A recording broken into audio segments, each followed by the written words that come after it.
Thanks for joining us for another Tantrum House crowdfunding conniption. Today we'll be taking a look at the game Statera from FATboardgames, coming to Gamefound soon. And as always, we want to make sure you're aware that our crowdfunded videos are sponsored in part by our own Kickstarter backers, as well as by the creators of this game.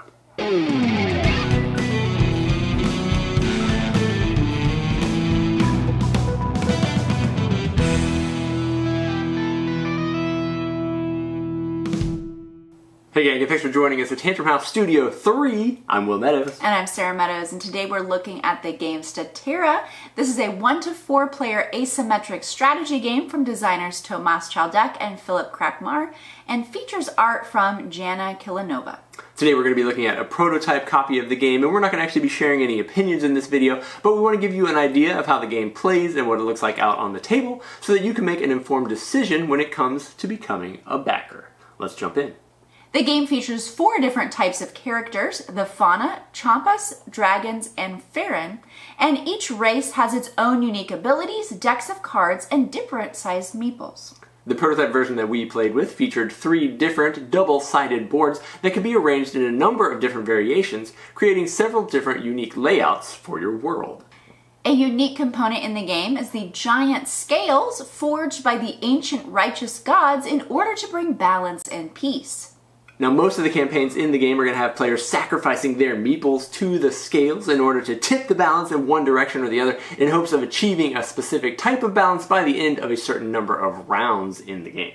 Now, the game will feature a number of different booklets so that each player knows how to control their faction, along with a storybook that contains the worlds and lore and how to set up each campaign.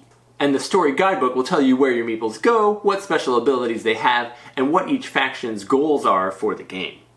While the fauna and champas are lowly earth dwellers, the dragons and Farron are powerful gods, and depending on the campaign you may play with 1, 2, or all 4 factions.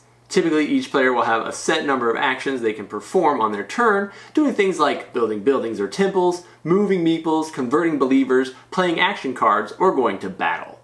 If one player is able to strategically outplay their opponents and achieve their goals, they will win the game.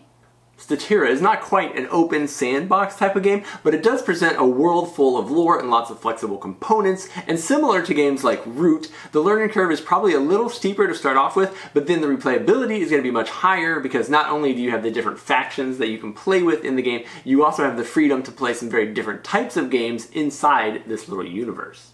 Some of the campaigns will have the gods battling each other out for a number of believers on the scales, while others will have you working as the Faunus and the Champas, the lowly factions, to liberate meeples from the scales. So there's every variation in between the two as well. The campaigns that we had the opportunity to experience actually featured a wide variety of play times as well. Some of those games could be as short as 30 minutes, while others could take up to 2 hours to play through. It just kind of depends on what all you were trying to achieve in the game.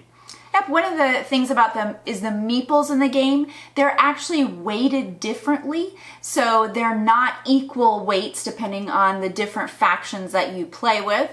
So some of them are a little smaller and lighter, and are gonna, it's gonna get interesting when you have especially different types of factions. You can't just go by numbers on the scale. It's actually going to have to balance out for how the outcome of the game is going to play. Yeah, it's a pretty interesting concept. The scale is pretty sensitive, so it actually weighs and tips based on exactly whatever size and how many meeples you have on it. Now, these are just prototype components that we've been showing off today. I believe the final version, that scale is actually going to be made out of either cardboard or wood, but the concept is there nonetheless.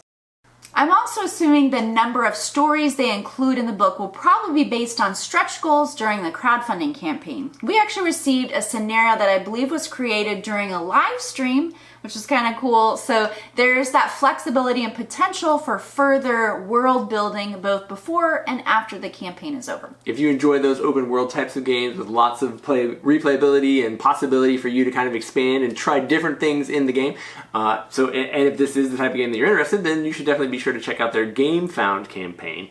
And then as always, thank you guys so much for tuning in, following along, watching all our videos here at Tantrum House.